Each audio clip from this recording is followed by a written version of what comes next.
Hello, and welcome to the Perfect Franchise Podcast. I'm Kris, and joining me is my wonderful co-host, Andrea. In this podcast, we're on a mission to help you discover all that franchising has to offer. We'll explore expert strategies, interview successful franchise owners, and give you the tools to make informed decisions. So whether you're considering your options or you're ready to take that plunge, we're here to support you every step of the way.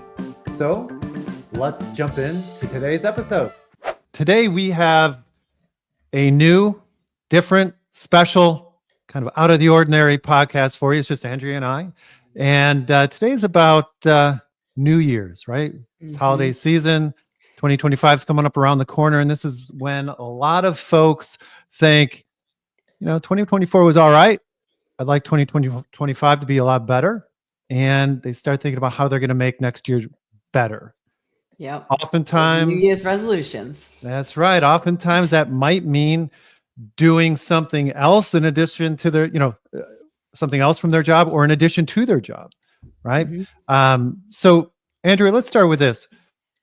We're going to get a big influx of people that are interested right here in January, right? Everybody's making those New Year's resolutions. What do you hear? What's driving people? What's causing them to get on a call with you and start talking about franchises? Yeah, the people that typically come in to explore, you'll hear things. I'm just sick of the job. I'm sick of sort of somebody else managing me. I'm held to sort of these KPI, these sales numbers. I'm sick of traveling, always comes up with. I was passed over promotion. So a lot of those have to do with the actual job. And then we hear people being laid off. I think we're hearing it a lot more this year. I don't know about you, Kris, but I'm hearing it more and more. And then what I'm hearing is some of the candidates are at that age where they're over 50, 55, and they're saying things to me like ageism. It really is out there in the job interview process. So that's some of the reasons people saying, I can go be my own boss. I don't spend enough time with my family. I really need something where I can build something for myself, spend some time with my family. I don't have enough money into retirement. That's another big thing we hear all the time, right? I'm going to keep working until what age? I don't have any money. And so I'm going to need something into the retirement. So there's a lot of reasons people come and look at this and they express this pain to us.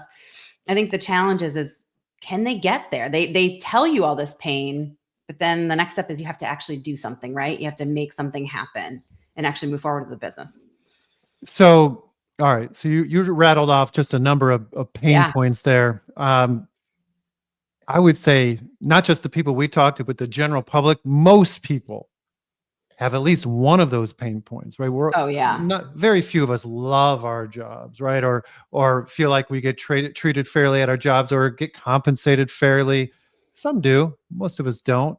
And I would also say that most people, if you just asked them, hey, would you like to be a business owner? Would you like to own and run your own business? Most people would say, yeah, right? So we've got this big audience of folks that don't love their jobs, aren't in their ideal situation. They'd love to own their business, but yet most people don't end up starting their own business. Yeah. What gives with that? I mean, it's hard. It's not easy. I've done it twice now. And to take that leap, to spend money, to sort of believe in yourself a little bit that you can do that. I think that's challenging for people as they come into this and they say, okay, I'm going to really give up this sort of stable job that I have. And that stable in quotes, because as I talked about, all these people, these layoffs, it's not as stable as it used to be back when, our parents' generation, where they would stay at a company for 20, 30 years. And so I think people feel like, okay, if I do that, it's going to be too much work, too much money. I just don't know. I don't believe in myself. And I think a lot of it just comes down to sort of that confidence in yourself. I don't know if you notice that. Yeah. So I'm going to group the folks that I work with. I think it's the same for you, into two groups, in that we have folks that are gainfully employed. They might not love their job. They probably don't, but they do have a good job. It's not ending anytime soon. Yep. So for those folks, we're not talking about an either or proposition where, well, that job that's not so terrible, you got to quit it and you got to jump in full time into a franchise. There are options for those folks that have a decent job.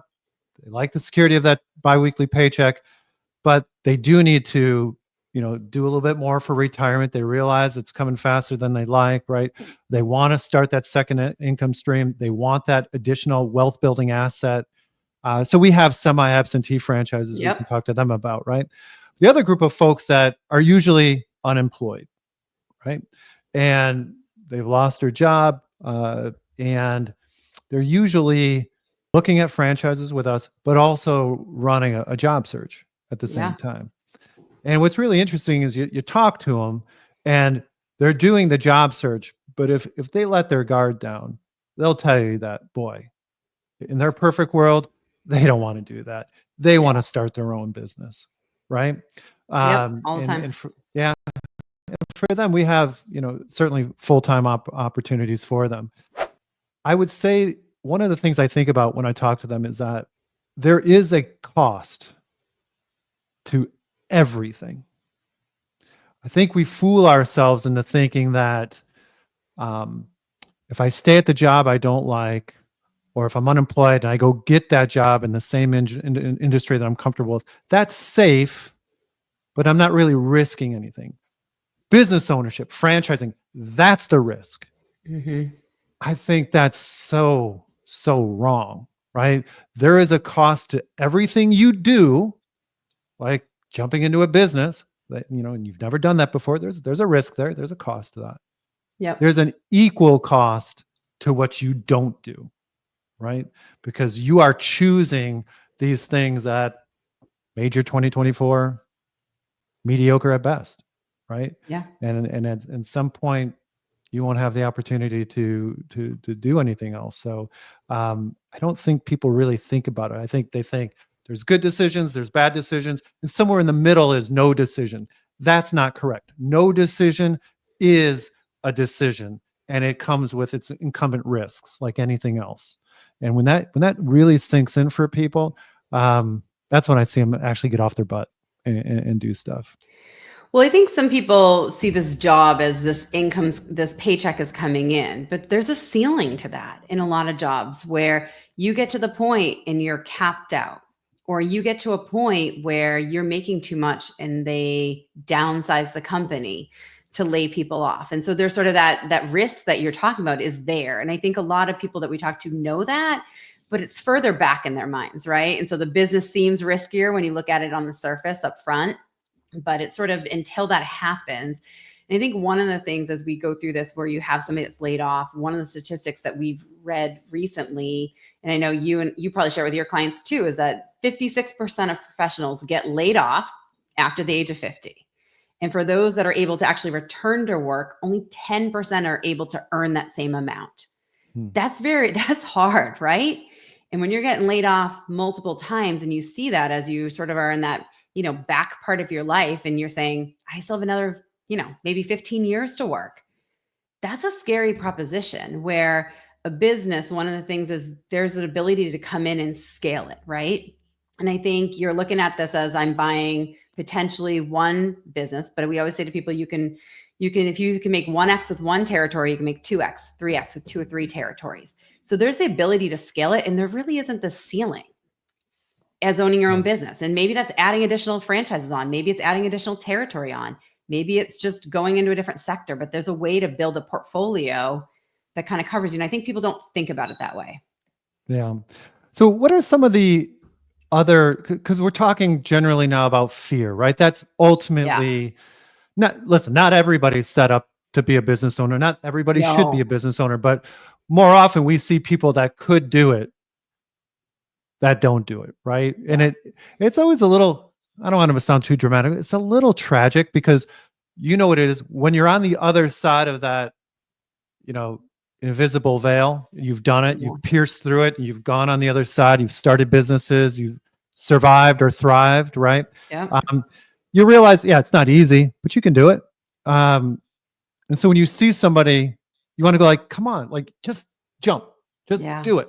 And they can't do it. So it's fear that's usually, specifically though, we talked about the security of the 9-to-5 job. That's a tough one. It'll, I'm afraid to say this word without mispronouncing it. Anesthetize. That's it. There you go. It'll anesthetize you into just, putting things off forever.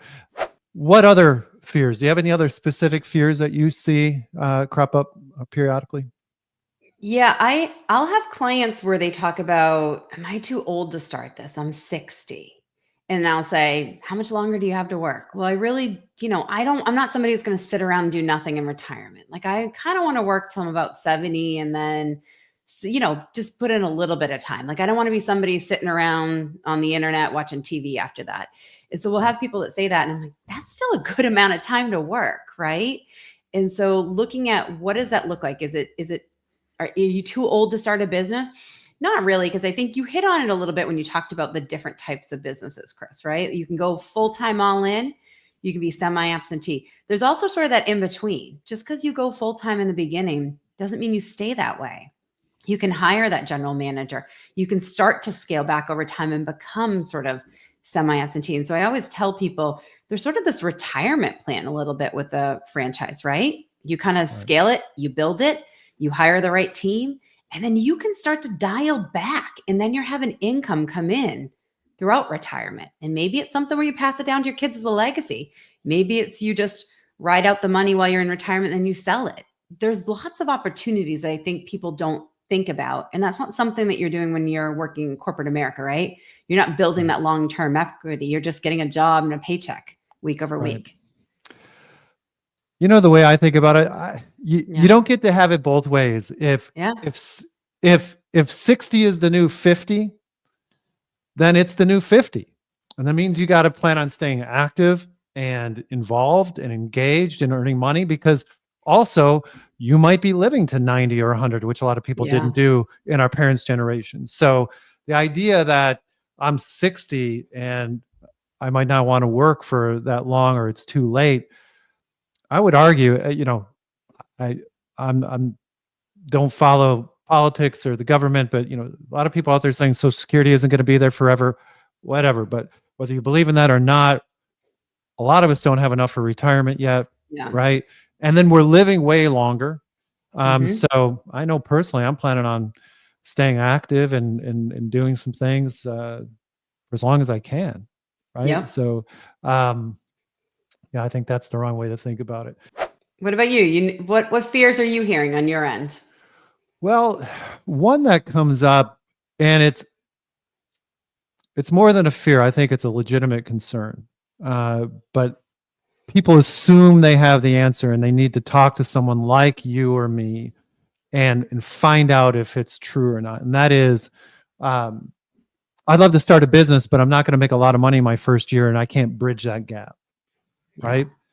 That's real, because for that first year, you got bills to pay at home, and so that's not just adrenaline running through you because you're thinking about doing something new. Those are very real concerns. However, people, what they think is, I don't have a whole year's worth of savings that I can just spend on my first year.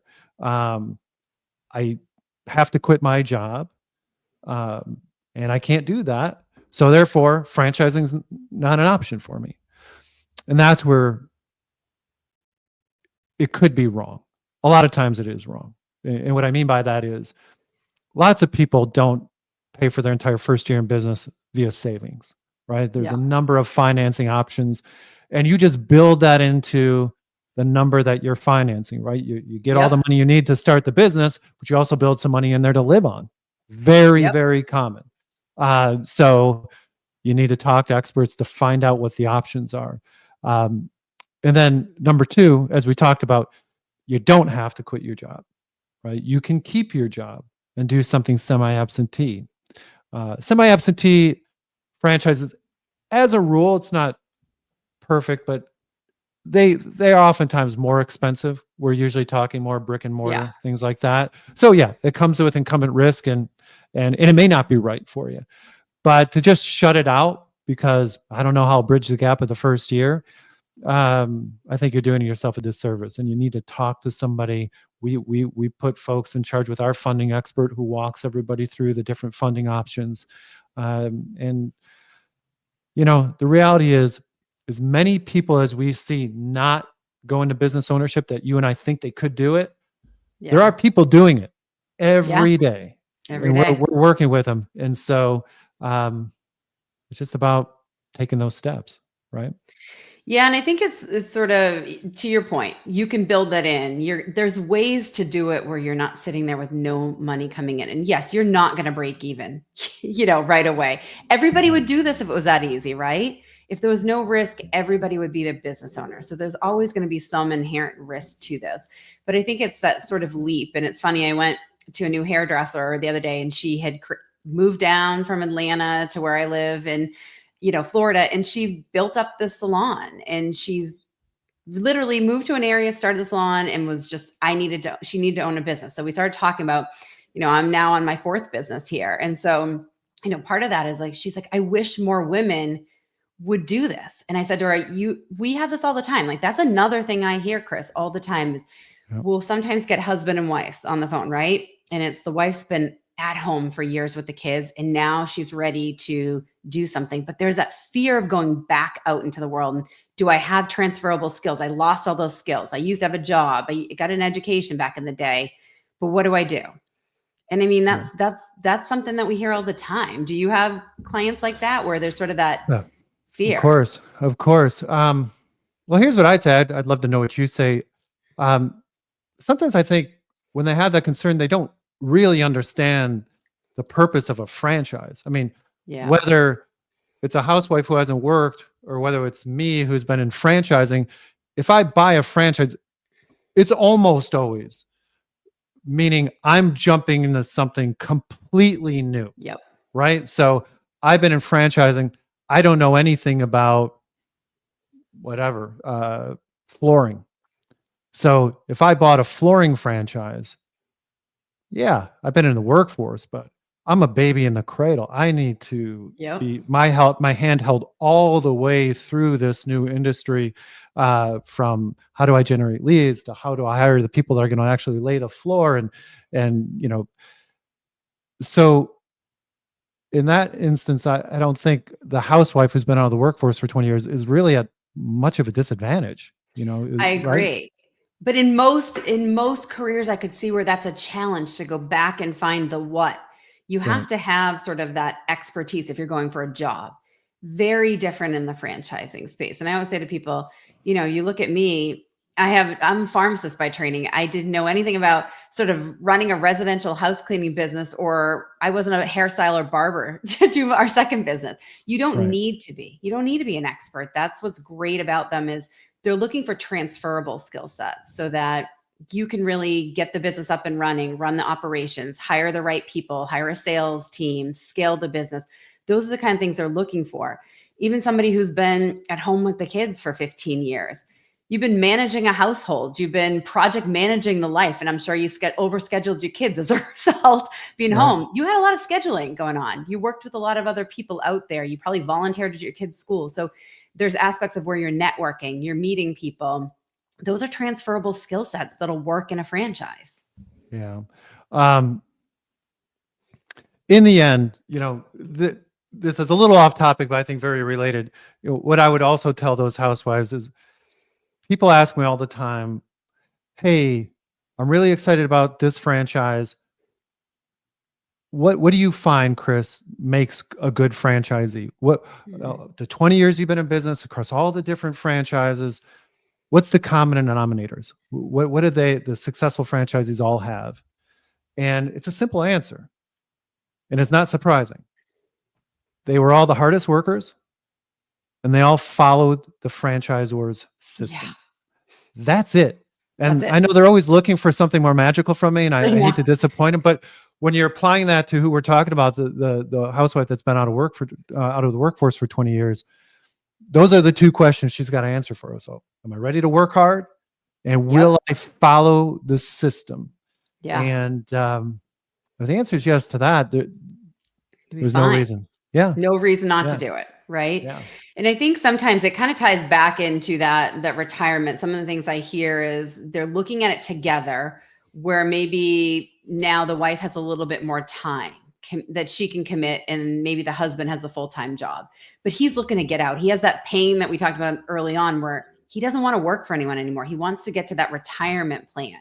And so the ability to come in as a husband and wife team, where one maybe has a little bit more capacity now, you can start to build it up, and then it allows the husband to transition out. So then they're spending retirement truly more as a retirement, being able to both work the business semi-absentee and kind of dial it back and travel, do the different things that they want to do. I think that allows them sort of that better runway than I'm going to work until I'm 70 and then I'm just going to quit and be done, and I'm going to be scared about money where I can't travel. There's again sort of that balance, right? That comes with that, which I think is great.